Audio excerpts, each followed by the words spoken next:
Good afternoon and welcome to the 7th flight test of Starship. It is currently 4:03 p.m. Central Time here at Starbase, Texas, and it is a beautiful and breezy afternoon for another flight around the world. I'm Kate Tice, Senior Quality Systems Engineering Manager at SpaceX, and I'm joining Dan for my first ever in-person Starship launch at Starbase. You can see the rocket behind us. It's mind-blowing. This is quite the view, Dan. No better seat in the house, no better thing to talk about a rocket as you watch it launch. Hi, everybody. Welcome back to Starbase for another Starship launch. I'm Dan Hewitt from SpaceX Communications. We are at T-minus under 33 minutes and counting. Our T0 time coming a little after the bottom of the hour. Now, Starship program has brought us nonstop excitement back in 2024. This year shaping up to be even bigger. Absolutely. We're looking at even more launches of Starship this year with tons of exciting firsts starting today. Flight 7 has a lot in store, from Starship's next generation upper stage design on its first flight today to deploying the first simulated Starlink satellites and the second booster catch attempt. We're kicking off 2025 in style here in the Lone Star State. So hold on to your butts because it's going to be a wild year. And it's all ramping up as we chase after that full reusability for the world's biggest rocket. And we're going to be with you today every step of the way. Also joining us, though, amid a very excited crowd growing over there in Hawthorne, is Jesse Anderson. Jesse, how's everything going in LA? Hey, Dan and Kate, everything is all good here on the factory floor. We're just outside of Mission Control, and we're T-minus 31 minutes away, but we already have a really big crowd here building. There you go. Starting to build up here. Every flight of Starship has made huge progress, and today is another exciting one. We're joined by Starship, Raptor, and Starlink teams here with me today, and everyone is getting super excited for this flight test. So with that in mind, I expect it to get very loud in here soon. But for now, I'm going to hand it back over to you guys at Starbase for a quick look back at the flights that brought us here today. Hey, thanks, Jesse. Now, the more we fly safely, the faster we learn, the sooner we realize full and rapid reuse. The previous 6 flight tests proved we're on the right track. Each one of those tests provides a ton of invaluable data and, of course, some pretty great views along the way. Oh, yeah. Every one of those tests informed the upgrades that are debuting on today's flight test. And you know, we've all been watching this, following through the incredible testing campaign for every flight. And man, I can't wait for today as well as everything else we've got planned this year. Just a recap of what happened just before this flight test. Our most recent one was back in November 19th. That was Flight 6. It lifted off at 4 p.m. Central from Starbase, Texas, just a couple miles over our shoulders. It was a gorgeous sunset ascent. Let's take a look. Attention all flight crew members, flight is go for launch.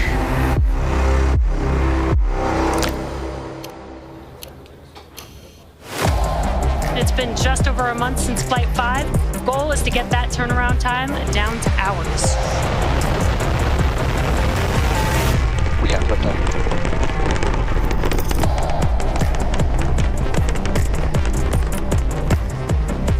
Stage separation. 30 seconds until catch decision. Booster offshore diverge.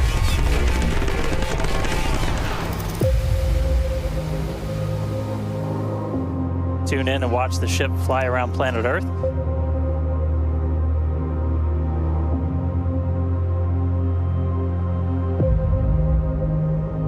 Relay demo startup. And shutdown. Starship is at 100 kilometers altitude. Flaps now have control of the vehicle.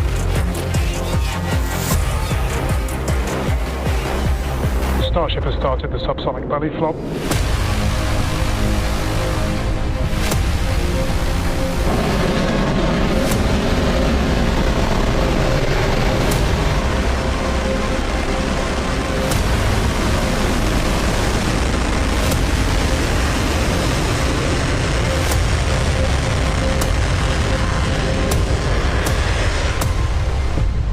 Starship has landed. All right, now today's flight test is going to look pretty similar profile-wise to that last one and honestly the last couple. So everything starts off, as always, with liftoff. The Super Heavy igniting those 33 Raptor engines. Super Heavy going to power us through that initial ascent, get Starship on its way to space before we get to the hot stage maneuver. Exactly. The ship will then ignite engines while it's still attached to the booster. That will allow us to separate the two stages. That booster will leave a few engines on for that flip and return back here to Starbase for a catch at the launch tower. And while booster catch is blowing our minds, ship keeps going all the way to space, gets into its suborbital trajectory. Got a couple on-orbit things. We're going to deploy our first test satellites, also going to relight a Raptor engine while in space. That all sets us up then for re-entry. As we have seen on the previous flights, courtesy of Starlink, that re-entry period gives us such gorgeous views. It's like, just a rainbow flow of colors as the ship re-enters the Earth's atmosphere. The ship will relight its engines, perform a flip maneuver for a soft water landing in our targeted location in the Indian Ocean. And that will once again be daylight given our later launch window. So today's flight test will be launching the next generation of Starship.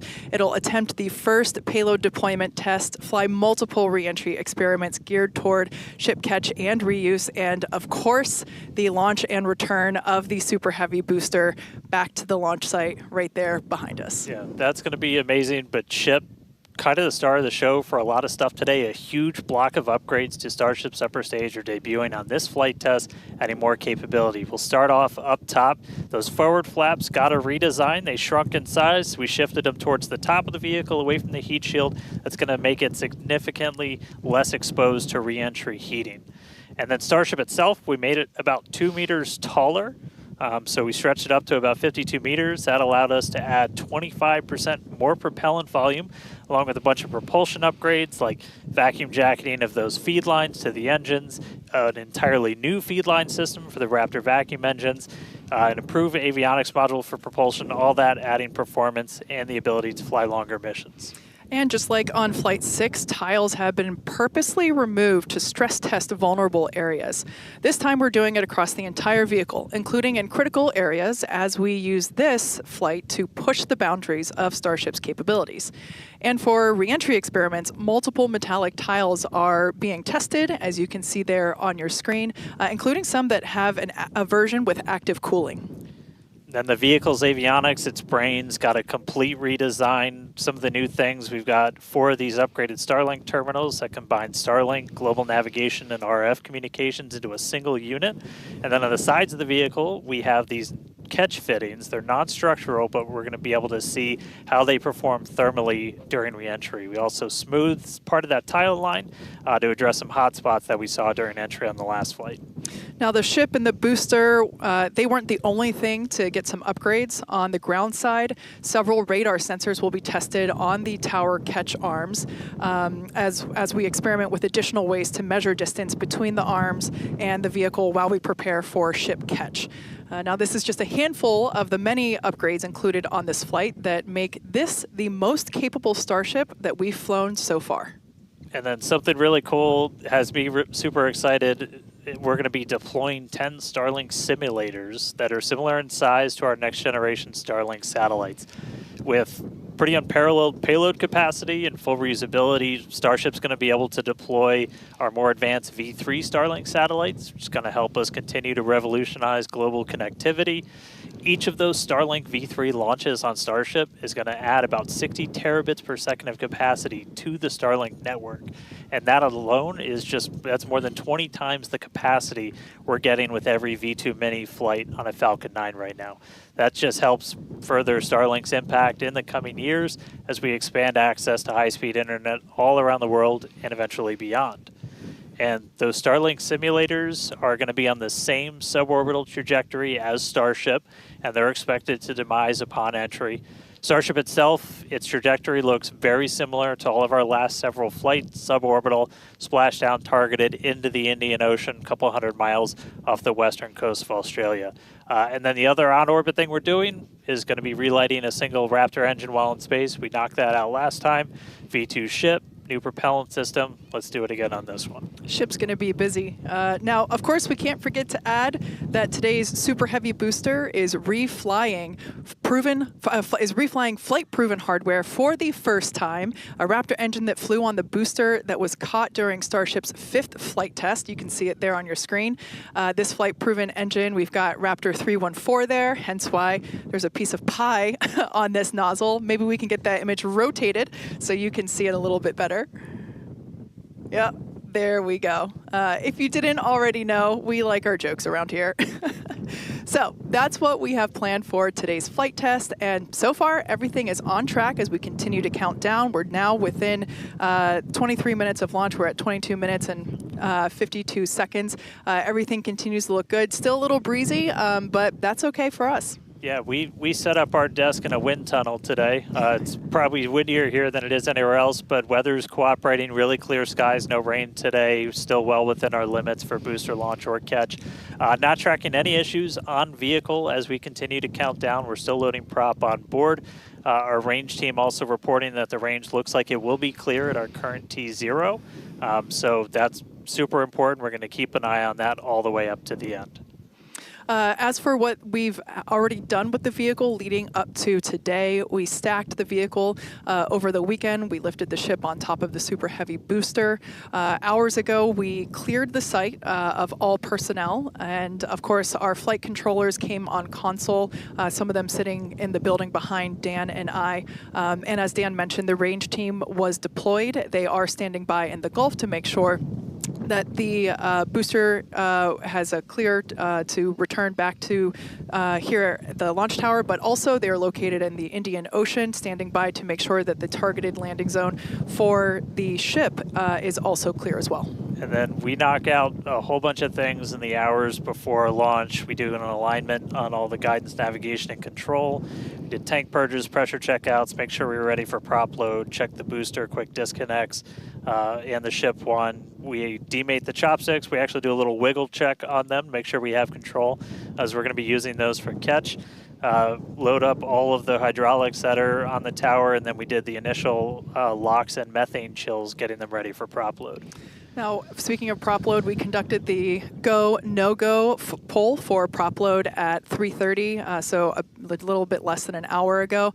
All was good there. Prop load is underway. The LOX load on the booster started at T-minus 45 minutes, and fuel started at T-minus 43 minutes. Booster fuel will start at T-minus 41 minutes, and then LOX on the booster started at T-minus 35. So that will all wrap up at T-minus 3 minutes and 20 minutes on the ship side, and at T-minus 2 minutes and 50 seconds on the booster side. So everything is looking good. Propellant is loading. Yeah, looks like we're about half full of everything on booster, 3/4 of the way there on ship, looking good for a launch today. With that, though, let's jump over. Let's check back in with Jesse real quick and all of our teams out at Hawthorne. Thanks, Dan and Kate, and great to hear the updates with the vehicle as we prepare for liftoff. There is a lot more people here, as expected.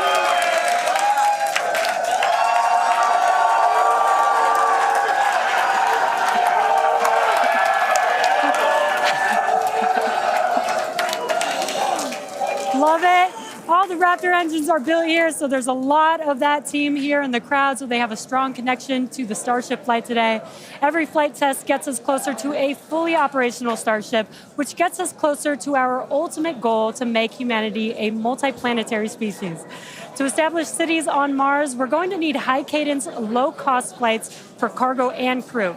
As the only fully reusable rocket with this kind of capability, Starship is the only vehicle in development that will be able to unlock our multi-planet future. Starship uses a first-of-its-kind on-orbit propellant transfer to refuel in orbit in preparation for these long trips. With milestones like ship catch and in-orbit prop transfer coming up, 2025 promises to be huge for Starship and our journey to Mars, with our first trip currently planned for the end of 2026. Between the reusability, low cost, and heavy lift capabilities, this all comes together to help us deliver up to 100 people at a time to destinations both near and far, and to deliver payloads farther and at a lower cost than any other vehicle. We'll be able to launch more massive payloads than anything else flying or in development today, capable of sending things like giant space telescopes or the next generations of space stations into orbit on a single launch. So while today's flight is just a test, the future is much closer than we realize. But one flight test at a time, so let's head back to Dan and Kate for a closer look at Starship. Thanks, Jesse. Starship features two major parts: the ship, which has 6 Raptor engines, and the Super Heavy booster, which has 33 Raptor engines.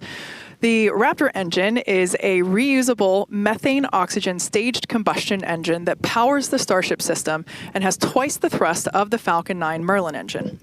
Now, just like we saw flights 1 through 6, the current iteration of Starship is an experimental vehicle flying for development. As we mentioned earlier, today's flight is debuting a ton of upgrades that we've had in the works in order to increase Starship's reliability and performance.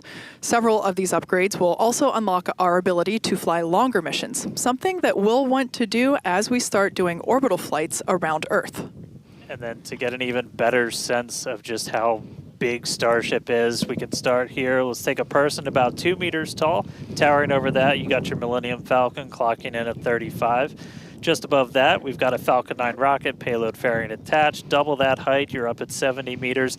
And then topping it all off, nearly twice the size, it's a fully stacked Starship up to 123. You've got 2 meters taller.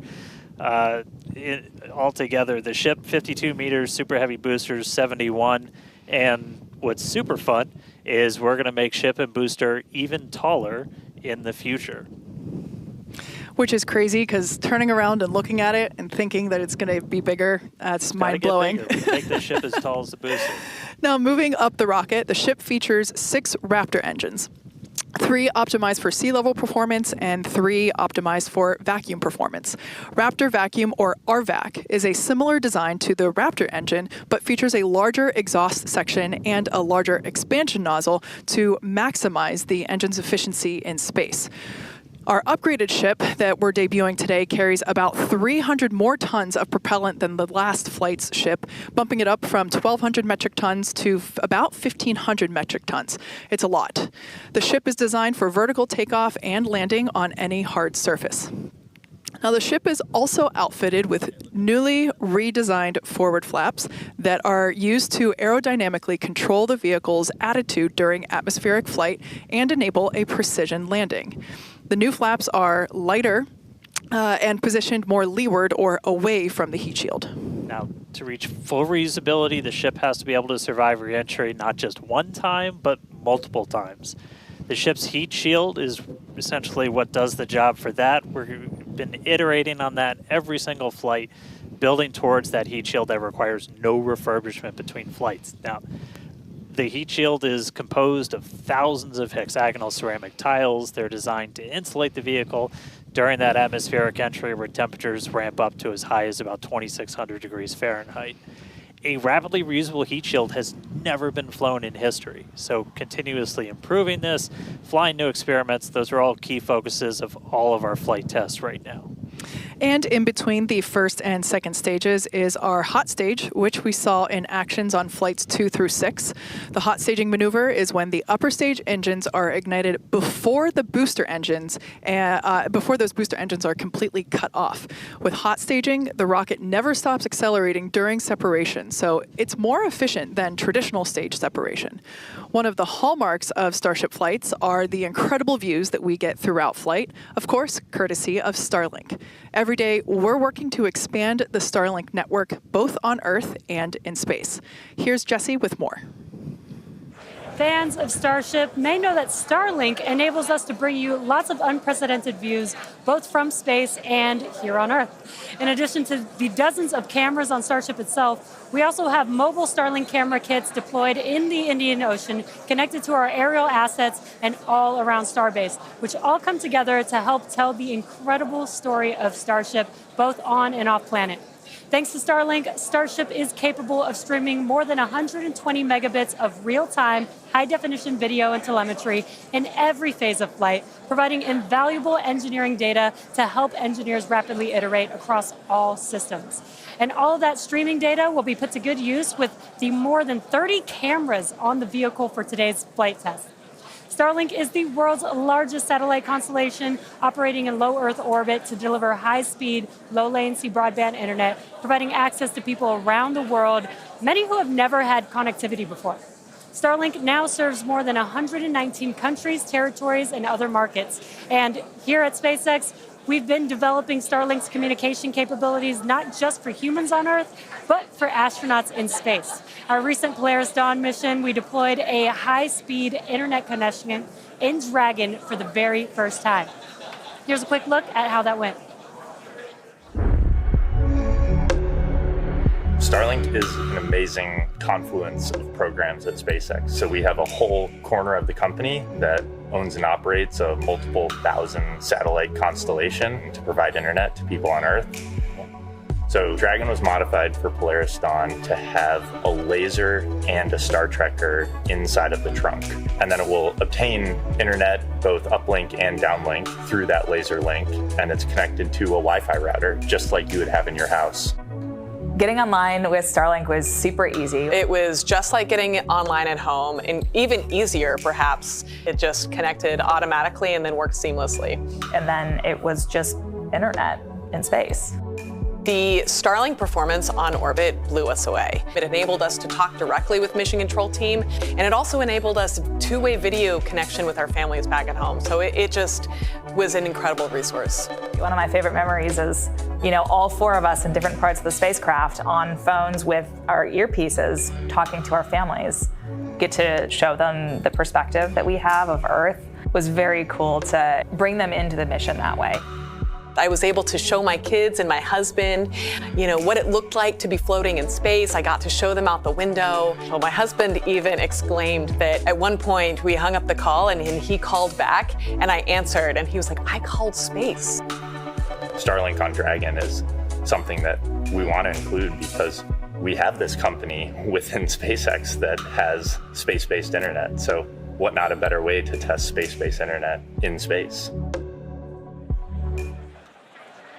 From connecting astronauts in space to providing high-speed internet to more than 4.6 million active customers here on Earth, the Starlink team is laser-focused on expanding coverage, increasing speeds, and lowering latency so that we can connect as many as possible around the world and beyond. Last year, we activated Starlink in 27 new markets and are now covering a global area home to 2.8 billion people, including those who live in some of the most remote places on Earth. To meet the growing global demand for high-speed internet, SpaceX opened a new 700,000 square foot factory in Bastrop, Texas, and introduced Starlink Mini as well as an upgraded version of the Starlink Standard Kit. The SpaceX team also achieved an unprecedented launch cadence, conducting 134 Falcon launches, with 89 dedicated to expanding the Starlink constellation. With each launch, Starlink adds more capacity to the constellation and continues to expand its coverage, connecting even more people in underserved and hardest to reach areas of the globe. Now, while our mission to connect the unconnected is far from complete, you can check out some of the Starlink team's highlights from 2024 and learn more about how our customers are furthering Starlink's impact around the world at starlink.com/stories. And a little bit closer to home, we do have a few updates for those impacted by the fires here in Southern California. So far, the Starlink team has provided about 1,350 free kits to fire departments and other disaster response organizations from down in Orange County all the way up to Malibu. That is in addition to applying free Starlink service for thousands of customers impacted by the fires all across the Los Angeles area. And just as critically, since enabling our direct-to-cell satellites with T-Mobile, more than 120,000 text messages have been sent, allowing those in impacted areas to reach loved ones, text 911, or receive emergency alerts. I've never been prouder to be an employee at SpaceX for moments like that where we can help the people and community around us.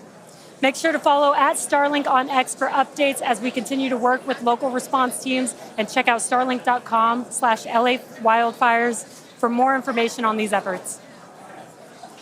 But back to today's flight test, one of our objectives is to return the booster to the launch site where it will be caught by the tower as we did on flight test 5. So let's head back to Dan and Kate for a catch primer. Thanks, Jesse. We are now T-minus 8 minutes and 40 seconds until liftoff. Flight controllers on console there in the building just behind Dan and I. You can actually see the rocket in the distance at the pad 6 miles away. Our excitement is growing. I already am not sure if I'm going to be able to remain coherent after witnessing this, so looking forward to it. You'll be all right. You'll be all right. Just a quick status check. The ship fully loaded in its main tanks on LOX and fuel. We're going to load the header tanks, and booster is going to be closing out real soon as well. Let's talk about that second catch attempt, though. So we're going to use the tower's 2 gigantic robotic arms, call them the chopsticks, same thing we used to stack Starship onto Super Heavy for all the integration ahead of a flight, and that's what we used to catch by moving stuff like landing legs from the booster to the ground side. It's a lighter booster, means you can carry more into space. Now, in a nominal operational scenario following liftoff and after the 2 stages separate in flight, Super Heavy will return to the launch site, reignite its engines to slow the vehicle down, and the tower's arms will catch the rocket booster. And just to get to this point, just like before, thousands of distinct vehicle pad criteria have to be met prior to that return and catch. We need healthy systems on the booster, healthy systems on the tower, and a manual command from our mission flight director for the day. If we don't send that command before the boost back burn ends, or if any of those automated checks kick us out, that's what happened on Flight 6, the Super Heavy booster will divert to an offshore trajectory, and it'll go out and do a landing burn in a soft splashdown in the Gulf of Mexico.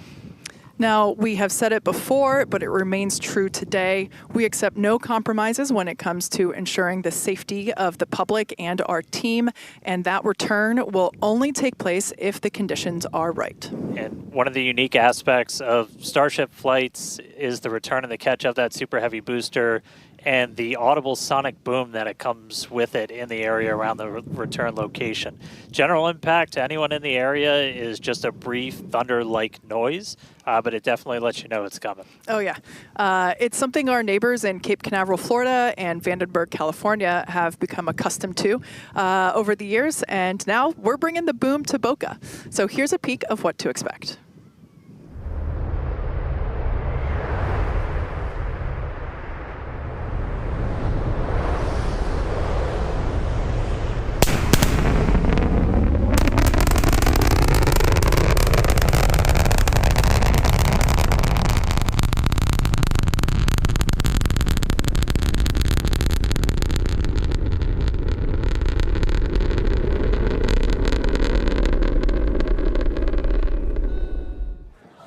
As I mentioned earlier, we have Starship, Raptor, and Starlink employees here fully invested in this flight test.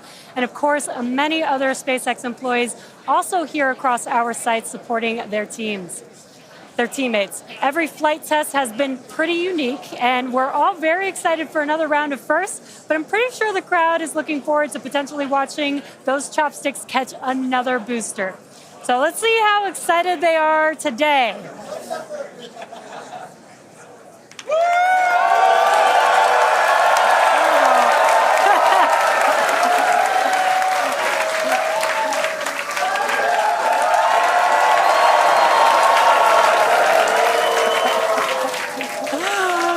Just under 5 minutes to go. We are all very excited here.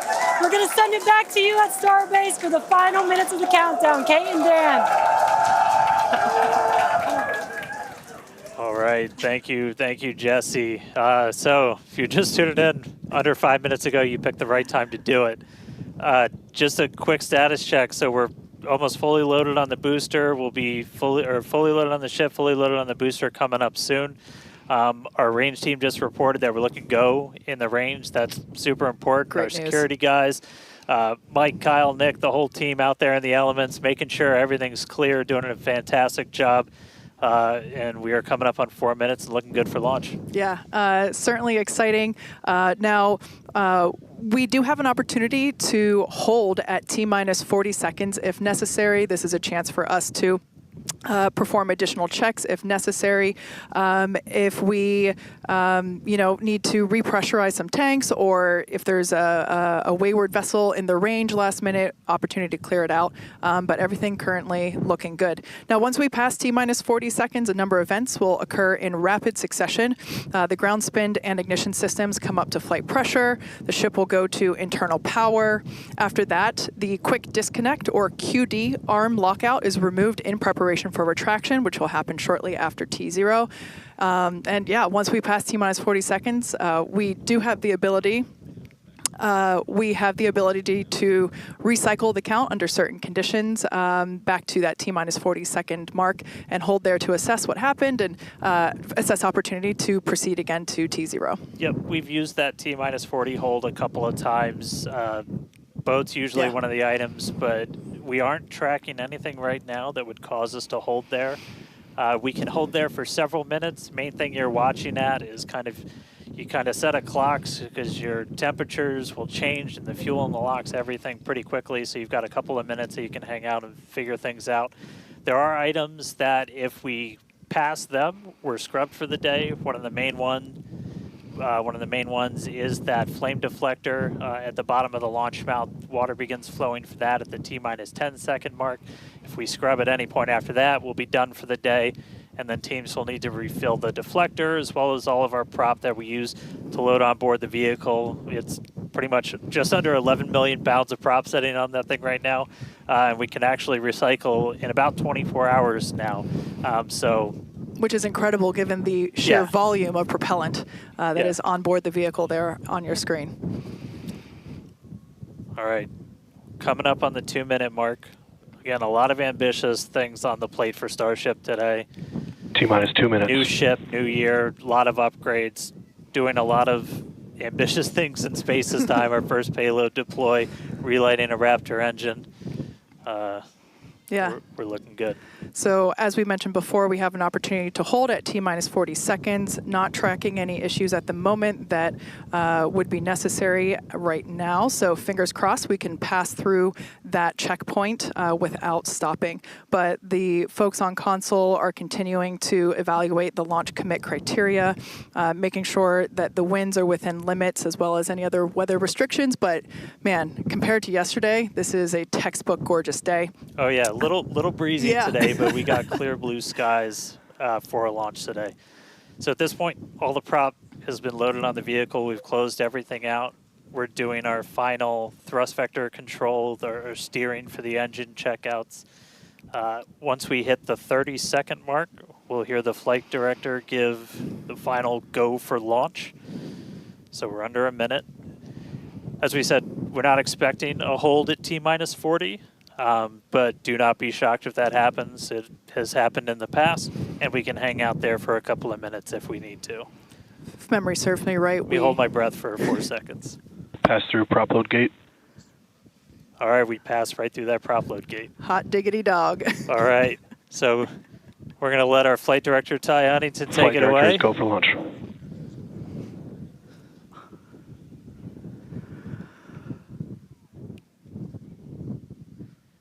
And 20 seconds.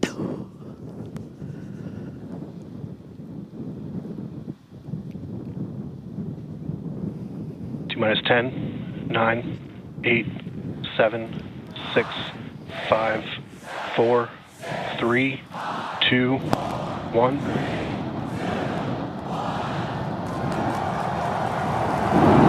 We have liftoff.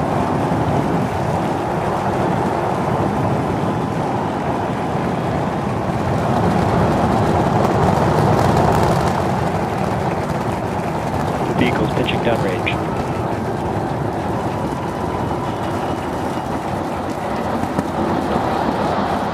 Booster chamber pressure is nominal.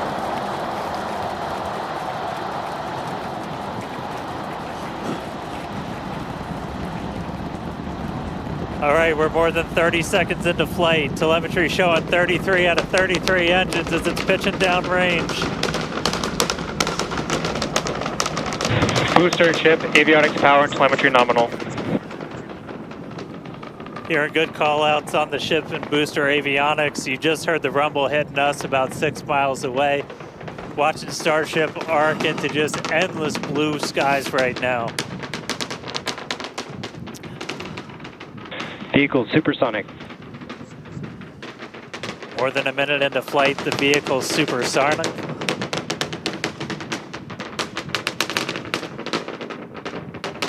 Max Q. So we just passed through max Q. That's the greatest stress the vehicle's going to experience on the way uphill. Reminder that all of our teams down here on the ground are now looking at systems on the tower. They just did a manual check through. That's going to inform that manual flight director's decision. Next moment coming up, though, is going to be hot staging. Don't take your eyes off it. It's one heck of a light show. What a gorgeous ascent. 6 ship engines getting ready to ignite. That's going to happen while we're still attached.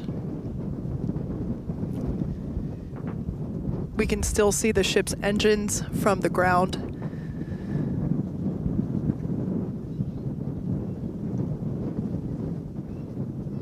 Got a little under 30 seconds away from that. We are hearing good call outs on the tower preparedness from the manual checks. Reminder though, we've still got automated checkouts on the booster and the ship itself. But as of right now, our manual checks and our manual commanding is looking go for a catch. Booster engine cut off. That is incredible news. We just heard the call out for booster engine cut off. Engine startup. Most engines cut off, down to those Stage middle separation. 3. Boost back burn startup.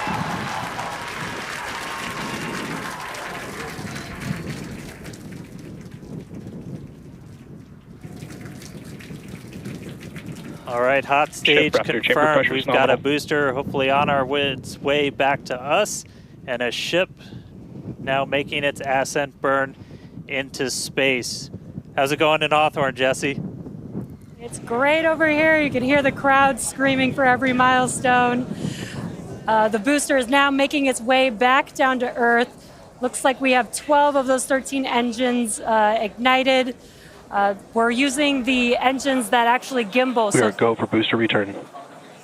An excellent call out there. We are go for booster Ship return. avionics, power and telemetry nominal. There's a lot of criteria that needed to line up to ensure that we could have a Boost safe back burn shutdown. booster catch, and it sounds like we got the go for that.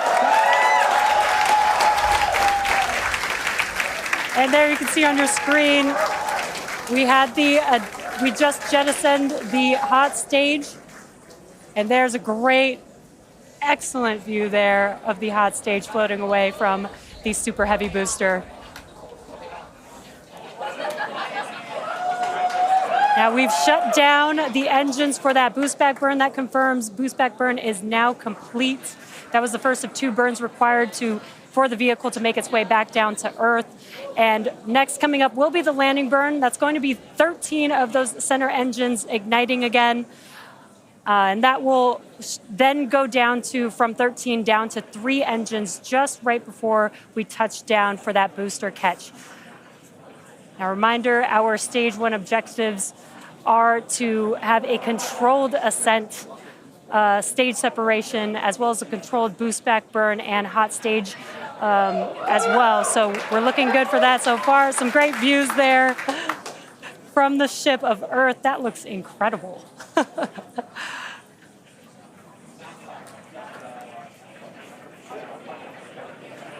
Now, Starship's ship is still firing its engines right now. Starship trajectory nominal. And great call outs. Starship trajectory is nominal. You can follow along the telemetry, the altitude in the bottom left-hand corner for the super heavy booster, as well as the bottom right-hand corner for the ship. And these views are just amazing.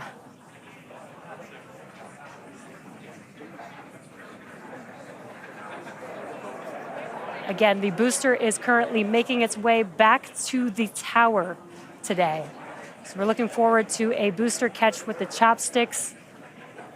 And in the meantime, you can see those grid fins there, helping to control the vehicle and guide it back to its landing site.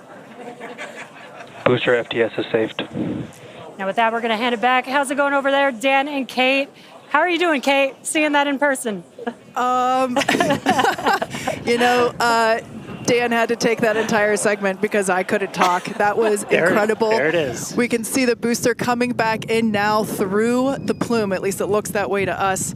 It's incredible that it basically returns. It looks like a speeding, just like this silver flare coming back to the. Once again, we are standing by for attempting to catch the booster at the tower. This would be the second tower catch. Booster landing burn. Seeing 13 engines. Booster now hovering as it aligns with the tower for catch. Booster coming in. Get ready for that boom, Kate. Down to 3 engines. Booster landing burn shutdown. Megazilla has caught the booster.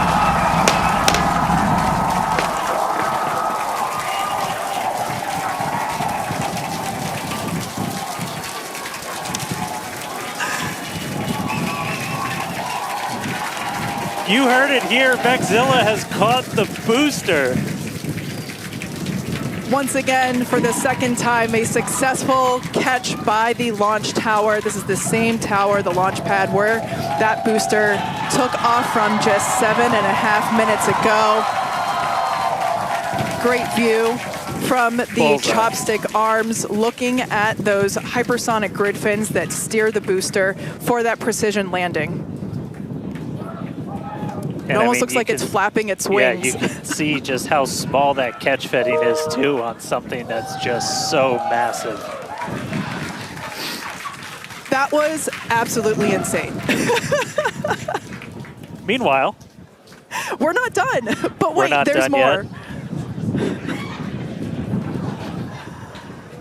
Wow, that is just absolutely stunning. And this, of course, a gorgeous view there from the tower looking down at the top of the booster.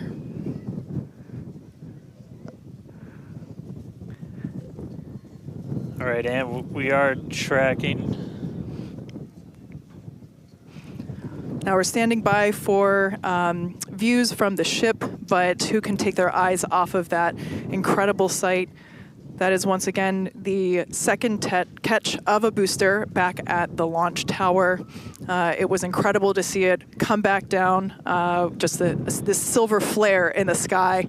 And we can still see the launch plume behind us, and wow, that we definitely, I can't speak for you, Dan, but that was very moving for me. Yeah, and right now you can see some of the telemetry on those ship engines has gone out, and we're waiting for an update on what our ship status is. We were approaching that ship engine cutoff time, so just waiting to hear.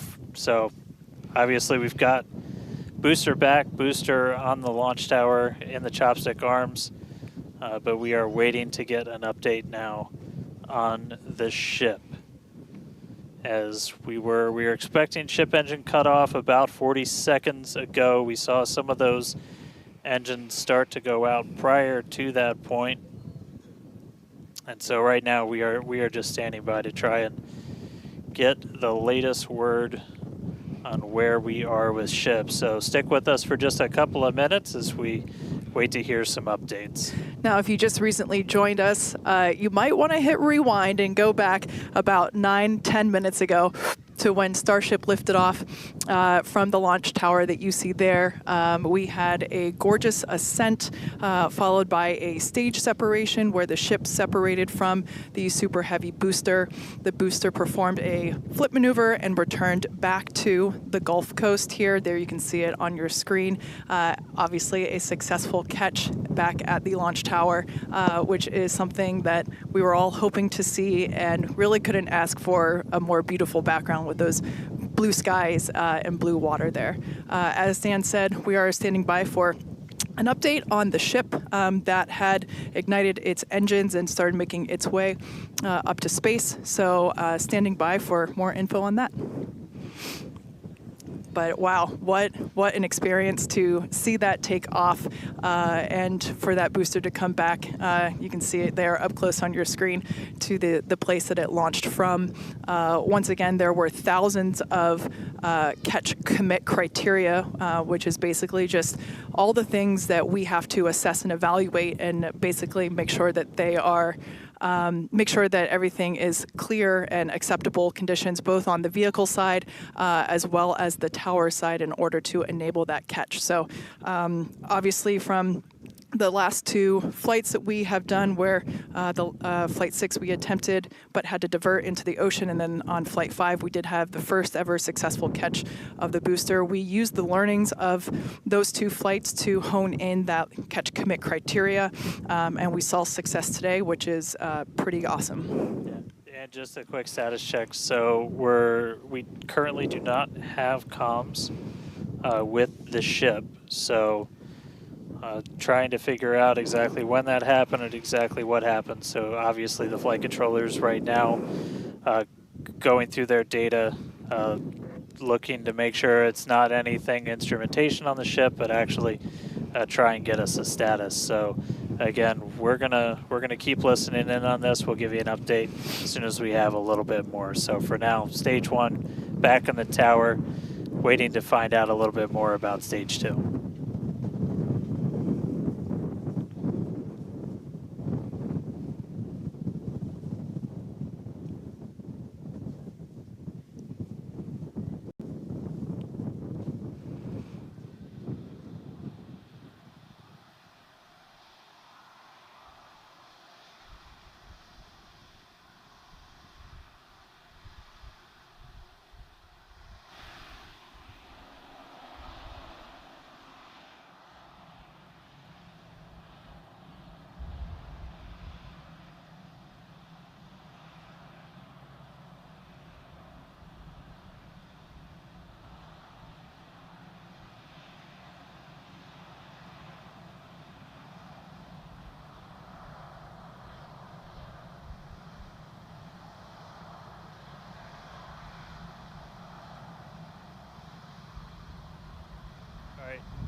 So if you are just tuning in, we caught a booster, but we are still waiting to find out a little bit more on the ship. So it had successfully separated. We did that hot staging maneuver. We did see all 6 of ship's engines on the way uphill during its ascent. But as we were getting to the end of that ascent burn, we saw engines dropping out on telemetry, and we have since lost contact with the ship. So again, we're still listening in on the loops, trying to figure out how much we can get right now. But again, stick with us. We'll bring you updates as soon as we hear them. Really exciting. We were able to catch the booster today. Obviously, we want to get the ship all the way over to the Indian Ocean. May not be able to do that at this point, but we'll give you some updates as soon as we hear a little bit more about the ship. For those that didn't catch earlier, this was a new version of the ship. This was its debut flight.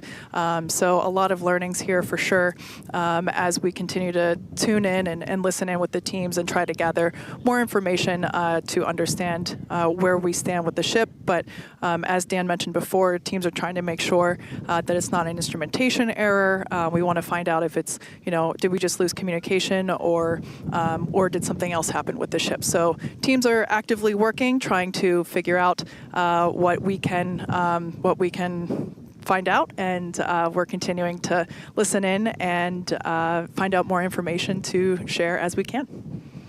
But as we said before, and you can see it there on your screen, what a beautiful, beautiful sight to see another booster back at the launch tower. That was successfully caught just minutes ago after sending the ship off into space, and having seen it for the first time with my own eyeballs in person, it was pretty awesome. And yeah, the thunder-like sonic boom was really fun to experience. Yeah. So we are getting a little bit more. So we did lose all communications with the ship. So I mean, that is essentially telling us that we had an anomaly with that upper stage. So we were just coming up to the end of that ascent burn for the ship. when we stopped when we started to lose a couple of the engines, we saw those dropping out, and then we did lose telemetry from the ship. So that means we didn't have contact with it. So at this point, we are assuming that the ship has been lost. So this was a brand new vehicle, essentially. This was kind of an upgrade version. So with that, there's a lot of things you're upgrading, but there's a lot of things you're going to learn as all of those systems are now interacting with each other for the first time. But at this point, we did lose the upper stage of the ship. So again, we're gonna listen in and try and figure out a little bit more about what happened. And obviously, we'll do kind of a full breakdown once we get smarter ourselves in the coming hours and days as well. For sure. Now, for those that have recently tuned in, we're now a little over T plus 16 and a half minutes after liftoff. We do believe that we have lost the ship during its ascent phase. It's successfully separated from the Super Heavy booster, but during that ascent phase, a couple of the engines dropped out, and then shortly thereafter, we lost communication with the vehicle. So we are assuming that we have lost the ship, but we are standing by to confirm that. And once we can, we will. But this was a new version of the ship, of Starship, and it was intentionally designed and flown in order to basically test the envelope, as we have done with every one of these test flights, the keyword there being test, and really trying to understand the boundaries and the maximums for the ability of this vehicle to fly and understand where those boundaries are. So we always knew that excitement is guaranteed today, success not guaranteed. And so yeah, we are standing by to see if we can learn more about the status of the ship.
Thanks, everyone, for continuing to stick around as we were checking in on the status of the ship.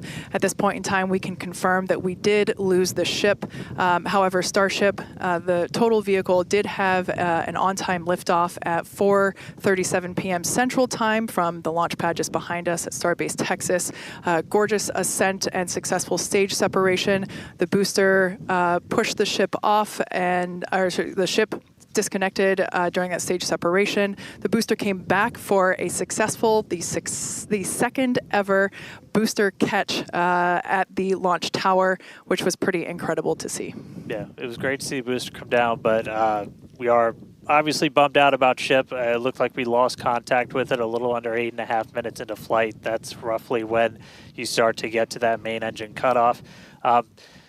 We obviously need to go through all the data. It's going to take some time. In the next hours, days, we're going to figure out exactly what happened, come back, fly the next one, get even farther. Reminder, it's a test. It's a flight test. It's an experimental vehicle. So we'll figure out what ended our day today and make sure it doesn't end our day tomorrow. So as we do that, we're going to continue to provide you updates on our X account on SpaceX.com. So just continue to tune in there. As we learn what happened, we'll be ready to share it. Exactly. So for now, we are going to wrap up our webcast. We'd like to thank the folks in the county for supporting the launch, as well as the agencies that enable us to launch, and of course to our viewers for tuning in. And thank you, Kate, for coming down, doing this with me. It was great to have you here. I'd do it again in a heartbeat. All right. Well, that'll do it for us. We'll see you guys at the next Starship flight test.